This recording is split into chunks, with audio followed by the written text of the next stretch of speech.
tennis pour la finale de la Coupe Davis. C'est le troisième match cet après-midi. C'est le double qui va débuter dans quelques secondes. Il va opposer Julien Benneteau, Richard Gasquet à la paire suisse Stan Wawrinka, Roger Federer. Nous serons également à Nantes dans 5 minutes. Nantes où se tient cet après-midi une manifestation contre les violences policières. Plusieurs centaines de manifestants qui sont rassemblés pour l'instant dans le calme. Tout de suite la météo.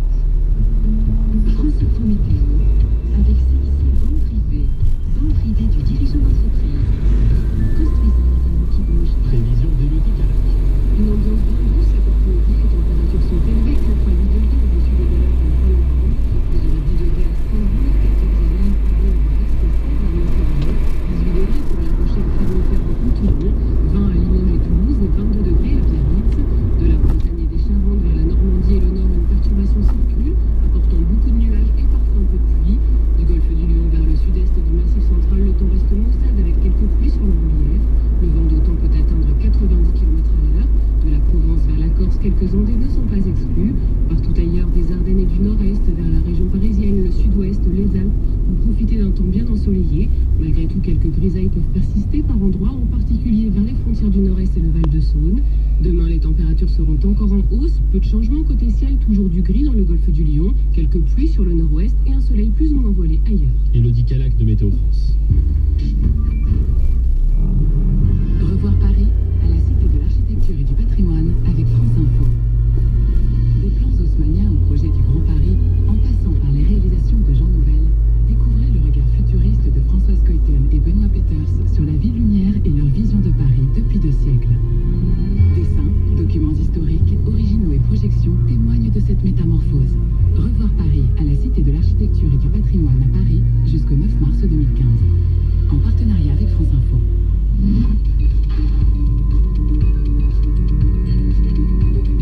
C'est l'événement sportif du week-end, la finale de la Coupe Davis de tennis que vous vivez depuis hier sur France Info. Place cet après-midi au 3e match.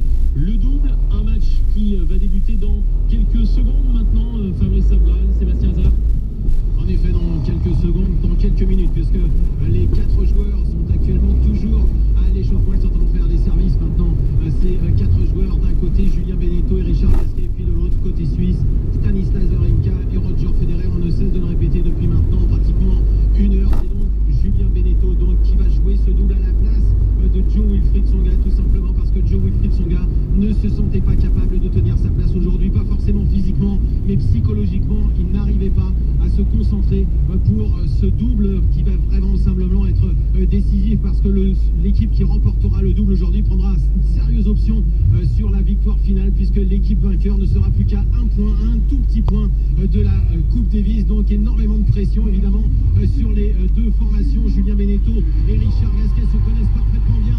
C'est vrai que c'est la première fois qu'ils jouent en Coupe Davis ensemble, mais ils ont été aux Jeux Olympiques. Ils ont remporté la médaille de bronze aux Jeux Olympiques de Londres en 2012. Ils ont été même finalistes en 2007 au Masters de Monte-Carlo. Ils avaient été battus à l'époque par les numéros 1 mondiaux, les frères Bob et Mike Bryan. On peut leur faire confiance. Julien Benneteau, c'est un véritable spécialiste du double. Je vous rappelle qu'il joue traditionnellement avec Édouard Roger Vasselin. Avec Édouard Roger Vasselin, il a remporté Roland Garros, et la semaine dernière, il a atteint les demi-finales du Masters. Donc Julien Benneteau est un véritable spécialiste. Il va pouvoir aider Richard Gasquet, qui lui ne l'est pas forcément, mais ils vont pouvoir s'appuyer ensemble. Reste à savoir comment psychologiquement Julien Benneteau va aborder ce double, parce qu'évidemment il ne devait pas lui jouer ce double. Donc il a passé toute la nuit relativement tranquille, puis c'est au dernier moment qu'on lui a dit c'est toi Julien qui va aller sur le court. Alors il n'a pas eu le temps de cogiter, ça c'est plutôt la bonne nouvelle.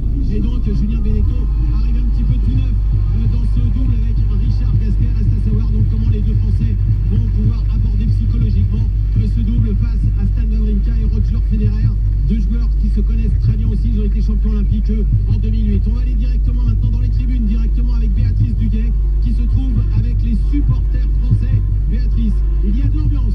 Ah oui, je suis au cœur de la fusion là, pour être tout à fait franche. Beaucoup plus d'ambiance qu'hier, me semble-t-il, effectivement. Je suis dans le cœur de la fusion, je le disais, avec l'association française des supporters de l'équipe de France de tennis. Et à mes côtés, Marie-France, elle a le maillot, elle a tout l'attirail, elle a même les lunettes qui clignotent, les lunettes bleues qui clignotent. Elle est venue de région parisienne. C'est un cran au-dessus d'hier, hein, Marie-France. Alors c'est une ambiance qui est absolument phénoménale. Jamais on ne trouve ça ailleurs que dans une Coupe Davis. Les joueurs sont transcendés, le public est transcendé. C'est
Benedetto qui vient de marquer ce premier point pour les Français. Et tout de suite, vous entendez derrière nous le public français qui encourage Julien Benedetto et Richard Gasquet. Tout de suite, un premier indice. Les Suisses jouent sur Richard Gasquet. On sait qu'en double, la tactique c'est relativement simple. On essaye toujours de jouer sur le joueur le plus faible dans cette discipline. Richard Gasquet n'est pas faible dans cette discipline, mais il n'a pas l'habitude de jouer le double. Donc ils hésitent en ce moment.